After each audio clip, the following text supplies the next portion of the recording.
एक महिला अपने प्रेमी से मिलना चाहती थी, लेकिन जो उसके ससुराल वाले थे, वो नहीं चाहते थे कि ये महिला अपने मायके जाए।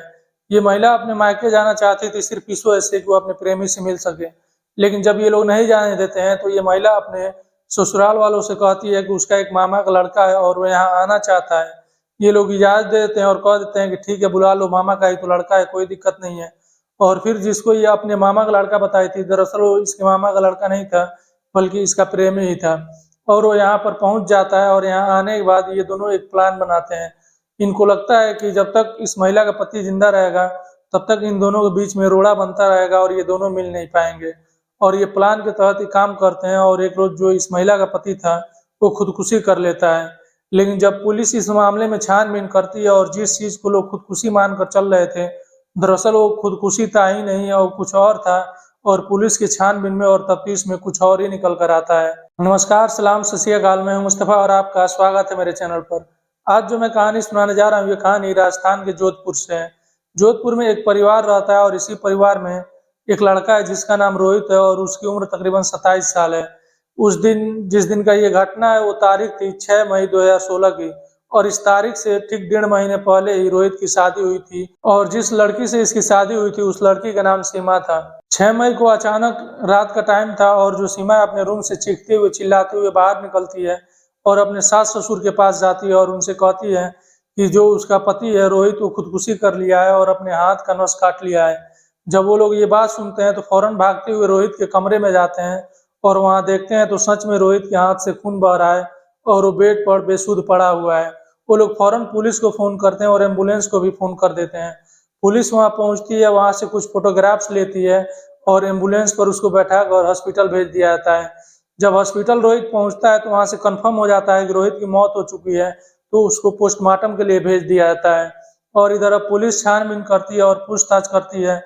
सबसे पहले तो जो रोहित के माता-पिता से उनसे पूछताछ होती है, तो वो लोग बताते हैं कि ऐसी कोई वजह नहीं थी कि हमारा बेटा खुदकुशी करे, कोई उसके ऊपर प्रेशर नहीं था, कोई टेंशन नहीं था, पैसे की भी कोई दिक्कत नहीं थी। पुलिस वाले पूछते हैं कि ये बात आपको कब पता चला और कैसे पता चला? तो वो लोग बताते हैं कि सोए हुए थे और अचानक उनकी बहू जिसका नाम सीमा है, वो अपने कमरे से बाहर आई और हम लोगों के पास आई, चीखते हुए आई और वो कहती है कि रोहित ने खुदकुशी कर लिया है और अपने हाथ का नस काट लिया है। अब पुलिस उस सीमा से पूछताछ करती है जो रोहित की पत्नी थी, तो वो भी यही कहानी सुनाती है और यही बताती है कि वो सोई हुई थी और अचानक जब उसका नींद खुला तो वो देखती है कि उसके हाथ से, यानी कि रोहित के हाथ से लगातार खून बह रहे हैं और अपने हाथ का नस काट लिया है। और फिर जब ये चीज़ मैं देखी तो अपने रूम से चिल्लाते हुए बाहर आई और अपने सास-ससुर को बताई। अब परिवार वाले रोहित के माता-पिता से और पूछताछ करते हैं, तो जो रोहित था उसके राइट हाथ में कट का निशान था, यानी कि राइट हाथ का नस काटा गया था। तो जो माता-पिता थे रोहित के, वो बताते हैं कि जो रोहित है वो अपने राइट हाथ से सारा काम करता था। तो पुलिस वालों को इस पर कान खड़े हो जाते हैं, क्योंकि जो व्यक्ति राइट हाथ से काम करता है, वो अपने लेफ्ट हाथ का नस काटेगा अगर खुदकुशी करेगा तो। अपने राइट हाथ का नस काट ही नहीं सकता। इस पर पुलिस को थोड़ा-सा शक हो जाता है और फिर उस कट मार्क को पुलिस देखती है, तो पता चलता है कि ये कट मार्क काफ़ी गहरा है और ये हड्डी तक पहुँच चुका है। इस पर भी पुलिस को थोड़ा-सा शक होता है। ये सोचती है पुलिस कि अगर कोई खुदकुशी करेगा और अपने हाथ का नस काटेगा, तो उतना गहरा काट ही नहीं पाएगा और वो सिर्फ़ ऊपर ही रहेगा, हड्डी तक चाकू पहुँच ही नहीं पाएगी। लेकिन पुलिस के पास कोई सबूत नहीं था और कोई सुराग नहीं था, जिसकी वजह से जो रोहित की पत्नी थी सीमा, उससे कड़ी पूछताछ नहीं कर रही थी। हालाँकि जो पुलिस का शक था वो सीमा पर जा रहा था, क्योंकि यही वो महिला थी जो उस रूम में मौजूद थी और इसके सिवा कोई वहाँ मौजूद नहीं था। अब पुलिस इंतज़ार करने लगती है पोस्टमार्टम रिपोर्ट का और इधर सीमा के बारे में पुलिस और पता करने लगती है और अब सीमा के गाँव यानी कि मायके पहुँच जाती है और सीमा के बारे में वहाँ भी जानकारी लेने की कोशिश करती है। सीमा के बारे में कुछ जानकारियाँ मिलती है पुलिस को, तब तक इधर से 3 दिन बीत चुका था और पोस्टमार्टम रिपोर्ट भी आ जाता है। जब पोस्टमार्टम रिपोर्ट आता है तो जो पुलिस को शक था वो हकीकत में बदल जाता है। पोस्टमार्टम रिपोर्ट में था कि जो रोहित है उसका पहले गला दबाया गया है और उसके बाद से हाथ का नस कटा गया है। अब पुलिस को ये कन्फर्म हो जाता है कि ये खुदकुशी नहीं है, सुसाइड नहीं है, बल्कि ये कत्ल है। और कत्ल के पीछे हो न हो जो सीमा है उसी का हाथ है, क्योंकि उस कमरे में वही मौजूद थी और उसके अलावा कोई नहीं था। फिर अब पुलिस सीमा के घर आती है, यानी कि रोहित के घर। सीमा को अपने साथ लेती है और सीमा के सास-ससुर से बताती है कि इसको थाने लेकर जा रहे हैं, थोड़ी बहुत पूछताछ करनी है और फिर इसको छोड़ देंगे। और ये लोग सीमा को अपने साथ पुलिस स्टेशन ले जाते हैं और वहां ले जाने के बाद पूछताछ करते हैं। पूछताछ में ये फिर से वही कहानी सुना रही थी जो पहले सुना चुकी थी, लेकिन पुलिस जब सख्ती करती है तो ये टूट जाती है और पुलिस कहती है कि तुम्हारे बारे में सब कुछ मुझे पता चल गया है और जो तुम्हारी दूसरी कहानी है वो अब सब हम जानते हैं। और पुलिस वाले उस सीमा को जब सुनाते हैं और जब उससे पूछताछ करते हैं तो सीमा के पास और कोई जवाब नहीं था उसे अपने गुनाह कबूल करने के अलावा। और सीमा कबूल करती है और कहती है कि हाँ, ये कत्ल उसी ने किया है। और पुलिस वजह जानना चाहती थी और पूरी कहानी जानना चाहती थी। पूछताछ करती है पुलिस तो पूरी कहानी सुनाती है सीमा, और जो उसने पूरी कहानी सुनाई थी वो कहानी कुछ यूं है। ये जो रोहित है, इसके शादी के लिए माता पिता लड़की की तलाश कर रहे थे, लेकिन इसकी शादी के लिए लड़की कहीं नहीं मिल रही थी और काफी समय बीत चुका था। फिर ये लोग एक दलाल से संपर्क करते हैं और वो दलाल कहता है कि वो 3 लाख रुपए लेगा शादी लगाने के लिए, शादी कराने के लिए, फिर ये शादी लगाएगा। तो ये लोग तैयार हो जाते हैं और कह देते हैं कि ठीक है, और उस दलाल को 3 लाख रुपए दे दिया जाता है। और फिर जो दलाल था वो एक फोटो दिखाता है, वो फोटो सीमा का ही था। सीमा सुंदर थी, जो इसके परिवार वाले थे रोहित के, वो देखते ही पसंद कर लेते हैं और रोहित भी देखते ही पसंद कर लेता है। लेकिन दलाल बताता है कि इसकी एक बार शादी हो चुकी है और पहले पति से तलाक हो चुका है। परिवार वाले सोचते हैं कि काफी समय से शादी के लिए हम लोग रिश्ता ढूंढ रहे थे, कोई रिश्ता नहीं मिल रहा था, तलाकशुदा ही है तो क्या हुआ, कम से कम लड़की तो मिल रही है, शादी तो मेरे बेटे का हो जाएगा। फिर इनके बीच में जो तलाक था वो रोड़ा नहीं बनता है और ये लोग शादी के लिए मान जाते हैं।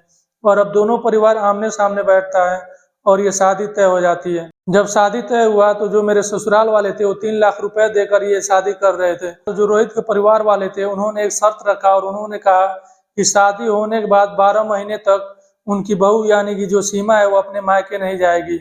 इस पर सब लोग राजी हो गए और सब लोगों ने कह दिया ठीक है। फिर ये शादी तय हुई और ये शादी 29 मार्च 2016 को हो भी गई। सीमा आगे बताती है पूछताछ में, वो कहती है कि जो उसका पहला पति था उसका तलाक होने की वजह ये थी कि जो सीमा है वो आजाद ख्याल की थी और जो उसके पति घर वाले थे, पहले पति घर वाले, वो नहीं चाहते थे कि सीमा इधर उधर जाए और आजाद घूमे। इस वजह से सीमा ने अपने पहले पति से तलाक ले लिया। और वो बताती है कि तलाक लेने के बाद जब वो अपने मायके आई और अपने माता पिता के साथ रहने लगी, तभी उसका पड़ोसी में एक लड़का था और उस लड़के से सीमा की दोस्ती हो गई और ये दोस्ती धीरे धीरे प्यार में बदल गया। सीमा बताती है कि जब हम लोगों में प्यार हो गया तो हम लोग अक्सर मिलते थे, फोन पर बातें भी करते थे।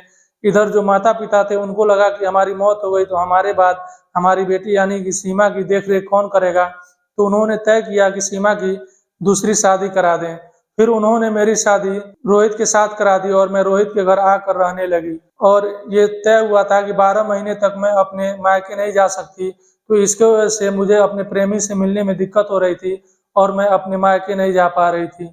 इन लोगों ने शर्त में ये कहा था कि मायके के लोग तो यहाँ पर आ सकते हैं बेटी से मिलने के लिए, लेकिन जो उनकी बहू है वो अपने माता पिता के घर नहीं जा सकती। फिर मैं परेशान हो चुकी थी और मैं अपने प्रेमी से मिलना चाहती थी और मैं अपने घर जाना चाहती थी, लेकिन जब इन लोगों ने नहीं माना और नहीं जाने दिया तो मैं इन लोगों से बताई कि मेरा एक मामा का लड़का है और वो यहाँ आना चाहता है, और ये लोग राजी हो गए और मैं अपने मामा के लड़के को यहाँ बुला लिया। दरअसल जिसको मैं अपने मामा का लड़का कहकर बुलाई थी वो मेरे मामा का लड़का नहीं था, वो मेरा प्रेमी था।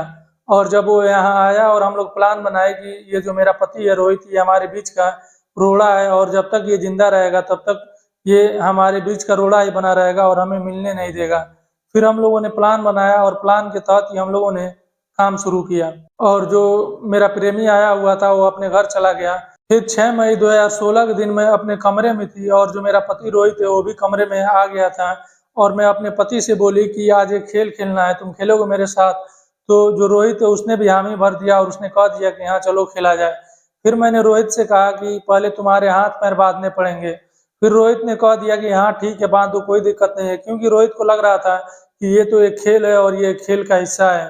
फिर मैं रोहित का हाथ पैर बांधी और हाथ पैर बांधने के बाद मैं रोहित से पूछी कि अब मैं तुम्हारी गला दबाने वाली हूँ। रोहित ने हामी भर दिया और कह दिया कि कोई दिक्कत नहीं है, दबा दो। फिर मैं उसका गला दबाई, पहले तो धीरा में दबाई तो रोहित को लग रहा था कि ये खेल का हिस्सा है। फिर मैं गला तेज दबाती गई तो रोहित को भी अब एहसास हो चुका था कि ये लग रहा है मुझे मारने वाली है, तो वो कहता है कि छोड़ो क्या कर रही हो, लेकिन तब तक मैं काफी तेज दबा चुकी थी और रोहित बेहोश हो चुका था। लेकिन मुझे विश्वास नहीं था कि ये मर जाएगा गला दबाने की वजह से, तो फिर मैंने वहीं एक चाकू रखा हुआ था, उसी चाकू से मैंने रोहित के हाथ के नस काट दिए और जब उसके शरीर से सारा खून निकल गया और नस से खून बाहर आने बंद हो गए तो मैं अपने रूम से चीखते हुए और चिल्लाते हुए बाहर निकली और सास ससुर से जाकर मैं ये सारी बात बताई। और वो लोग जब आए तो देखे तो वो लोग भी परेशान हो गए और फिर फौरन वो लोग पुलिस को फोन किए और एम्बुलेंस को बुलाए। और फिर जब इसको ले जाया गया हॉस्पिटल तो इसकी मौत हो चुकी थी। पूछताछ में सीमा बताती है कि इस तरीके को मैं क्राइम पेट्रोल से सीखी थी और एक एपिसोड है क्राइम पेट्रोल का जिसमें इसी तरह से कत्ल किया गया था और मुझे उम्मीद थी कि मैं इस तरह से अपने पति यानी रोहित को मारूंगी तो मैं पकड़ी नहीं जाऊंगी, लेकिन जो इसका उम्मीद था वो गलत गया और ये पकड़ी गई। और ये और जो इसका प्रेमी है इस समय जेल में है, लेकिन अभी इसके खिलाफ सजा नहीं आया है। दोस्तों ये थी आज की कहानी, आपको कैसी लगी कमेंट बॉक्स में जरूर बताइएगा और आपसे रिक्वेस्ट है कि मेरी वीडियो को लाइक कीजिए, शेयर कीजिए और चैनल सब्सक्राइब करना मत भूलिएगा।